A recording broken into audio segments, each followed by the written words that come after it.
Film ini mengisahkan tentang seseorang yang mempunyai jiwa seorang patriot, berlatar belakang seorang pensiunan marinir yang menjadi pelatih sebuah klub bola baseball, namun mendapat halangan dari semua orang di negaranya karena dia selalu berdoa di tengah lapangan. Dan film ini adalah kisah nyata. Di awal film kita dibawa untuk melihat sosoknya dari mulai masa kecil. Anak ini bernama Joe. Dia hidup dengan ayah dan ibu di rumahnya. Hari itu dia dikeluarkan dari sekolahnya. Joe ini adalah anak yang sangat nakal pada masa remajanya. Kegiatannya berkelahi dan sebagainya. Dia hanya bisa bersikap baik kepada satu orang, yaitu teman wanita yang dia sukai. Wanita itu bernama Dennis. Dennis adalah wanita yang selalu mendapat kekerasan dari orang tuanya. Tapi Joe selalu menghibur di setiap kesedihannya. Mereka bertetangga, namun Joe tak pernah berani menyatakan perasaannya. Karena kenakalannya, suatu hari ayah dan ibu Joe memutuskan untuk mengembalikan anaknya ke panti asuhan. Ternyata si Joe adalah anak adopsi. Sebelum pergi, Joe bertemu dengan Dennis dan mengungkapkan hal ini. I'm gonna marry you, remember? Come on! Just let him say goodbye. I wish we'd never adopted him. Dengan kecupan terakhir dari Dennis, kini Joe pergi ke panti asuhan. Hari pertamanya di panti, dia kembali melakukan perkelahian. Namun ada pengasuh yang mencegahnya dan memberikan sedikit pengertian kepada Joe.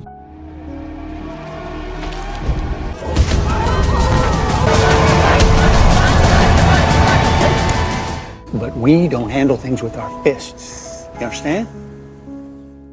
Setelahnya pada malam hari, Joe mencoba pergi dari panti dan pulang ke rumah. Setelah dia di rumah, terlihat rumahnya yang sangat sepi. Tak lama kemudian, ada tetangganya yang mengatakan bahwa orang tuanya telah pindah. Mengetahui hal itu, Joe sangat kecewa dan merasa dibuang. Tak selang lama, dia dijemput oleh pengasuh di panti. Dia dibawa ke suatu tempat oleh pengasuh. Di sana, pengasuh memberikan sedikit motivasi kepada Joe, hingga kini akhirnya dia menerima nasibnya untuk tinggal di panti. It's got scars, sure, but you can't do it alone. Maybe you should give him a try. Dan kini 10 tahun berlalu. Singkat cerita, Joe sudah memasuki masa pelatihan untuk menjadi seorang tentara. Di sana dia juga masih melakukan komunikasi dengan Dennis dengan cara saling mengirim surat. Terlihat kini Joe sudah menjadi pribadi yang sangat berbeda dari masa kecilnya. Dia adalah seorang pria yang mempunyai semangat juang dan ketangguhan yang tak terkalahkan. Suatu hari di tengah hutan saat sedang menjalani pelatihan, pelatih menyuruh untuk semua anggota berdiri dan menginjak sebuah bendera. Namun terlihat Joe menolaknya. You stop on that flag. I gave you a direct. Are you deaf? What y'all sitting your asses around for? That's right, dump on that flag. Kennedy, disobey a direct? Sir, no, sir. Get your ass over there right! This private takes great pride in this unit and will not disrespect this unit flag, sir! Get on the ground and give me push-ups! Get over there and stop on that flag! No, sir! Did I say you can stop? What are you doing? Kennedy, all you gotta do is stop on that flag! Well, look at the trouble you causing, Kennedy! You can stop! Melihat kekompakan dan kesetiaan mereka, pelatih pun memberi bendera itu dan menyatakan bahwa mereka semua telah lolos pelatihan. Seminggu kemudian, mereka akan segera diberangkatkan tugas untuk berjuang di medan perang Afghanistan. Sebelum berangkat, Joe ingin menyempatkan diri untuk menemui Dennis dan menepati janji masa kecilnya yang berkata akan menikahinya.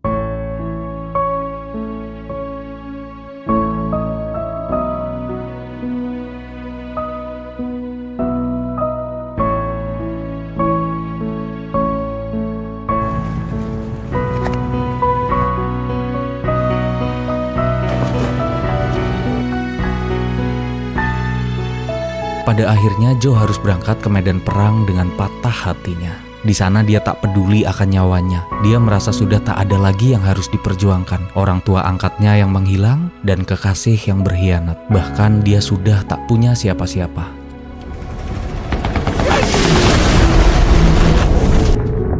Bertahun-tahun Joe menjadi tentara, kini dia sudah sedikit tua dan tak lagi turun di medan perang.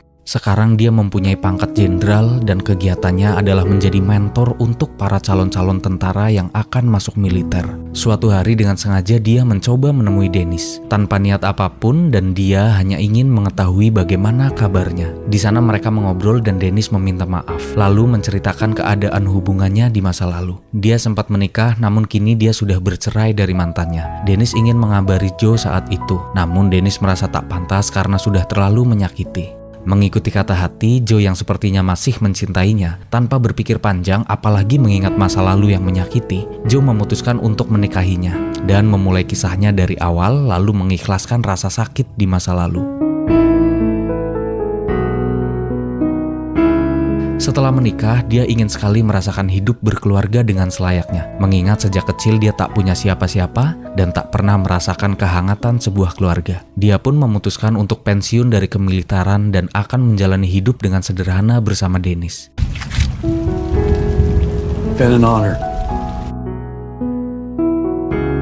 Kenny! Kini dia hidup bersama Dennis dengan sewajarnya berumah tangga. Kadang bahagia, kadang bertengkar, dan lain sebagainya. Di pagi hari saat Joe sedang berolahraga, terlihat seseorang yang tak dia kenali menyapanya. Ternyata orang itu adalah pelatih dari sebuah klub baseball yang ternama yang bernama Wolverine. Di sana pelatih mengetahui reputasi Joe di kemiliteran dalam menjadi mentor yang sangat baik untuk calon-calon tentaranya. Si pelatih merasa membutuhkan sosok pendamping yang bisa menyatukan tim dan membakar semangat kesatuan di sebuah tim. Dan menurutnya Joe adalah orang yang ahli dalam hal itu. Di sana terlihat Joe yang tak berminat dengan hal itu. Namun si pelatih terus membujuk Joe untuk menjadi pendampingnya dalam melatih. Bahkan setiap hari si pelatih selalu mendatangi Joe. Good morning, Coach. You're up early, Coach. Hey, Coach. Good evening, Coach. Hingga pada suatu hari di sebuah gereja mereka kembali bertemu. Terlihat istri Joe yang menyarankan untuk menerima saja tawaran itu. Maybe you should consider his offer. What? Maybe God thinks you'd make a good mentor. 3, 5, and 6 says to trust in the Lord. Singkat cerita, kini Joe mulai menjadi seorang pelatih. Klub yang diasuhnya adalah klub yang akan mengikuti kompetisi kejuaraan tingkat nasional. Dan Joe dihadapkan dengan tantangan, apakah klub yang dipimpinnya bisa mendapatkan gelar juara atau sebaliknya.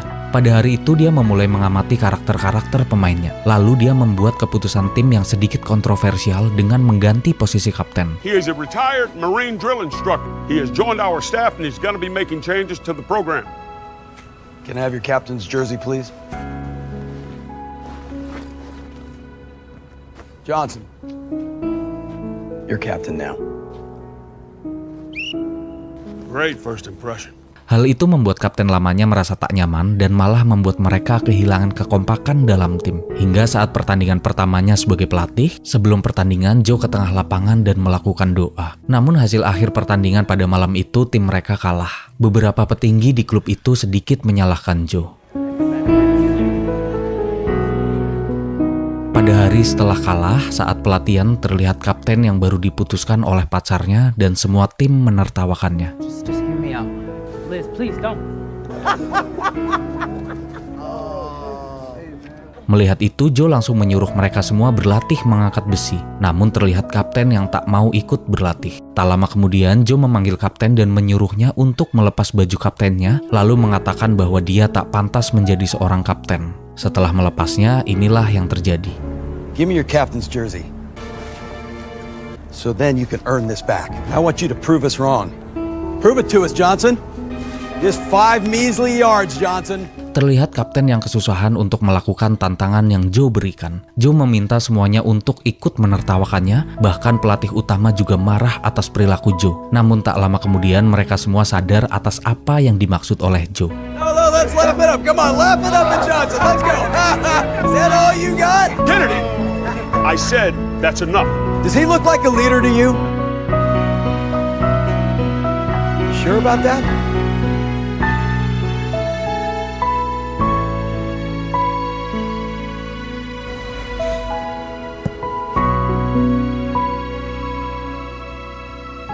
One, two, three.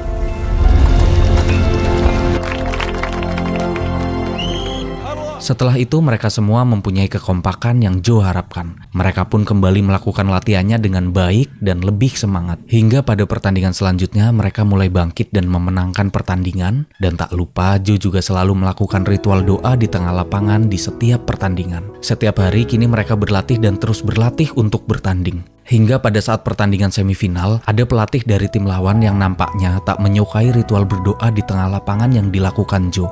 Dia melaporkannya ke pihak penyelenggara bahwa ritual itu mengganggu jalannya pertandingan karena lapangan harus bersih dari segala hal apapun. Boleh berdoa tapi tidak boleh di tengah lapangan. Lalu pihak penyelenggara pun melarang untuk melakukan doa di tengah lapangan untuk pertandingan berikutnya. Saat Joe akan berdoa, manajemen dan pelatih utama dari klubnya sempat melarang agar tak terjadi kegaduhan. Namun Joe tetap melakukannya tak peduli apapun yang terjadi.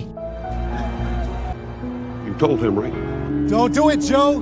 You know what this means.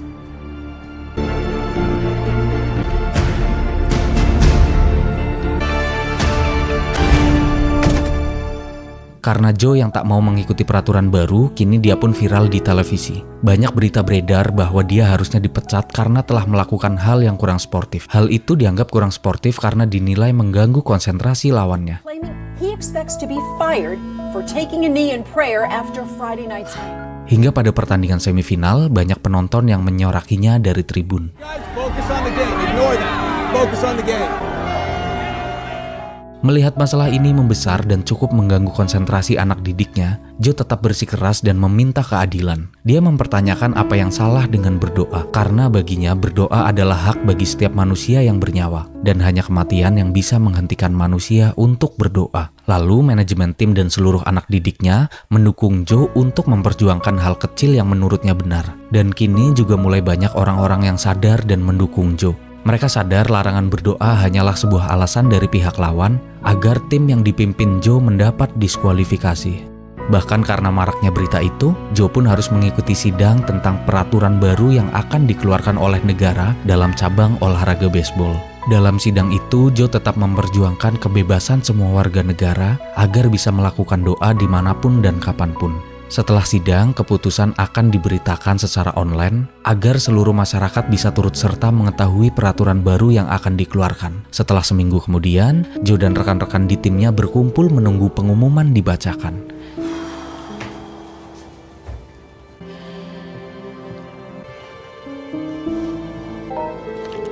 Here we go. The Supreme Court rules 6-3 in favor of praying coach. We won? Yes! We won! No!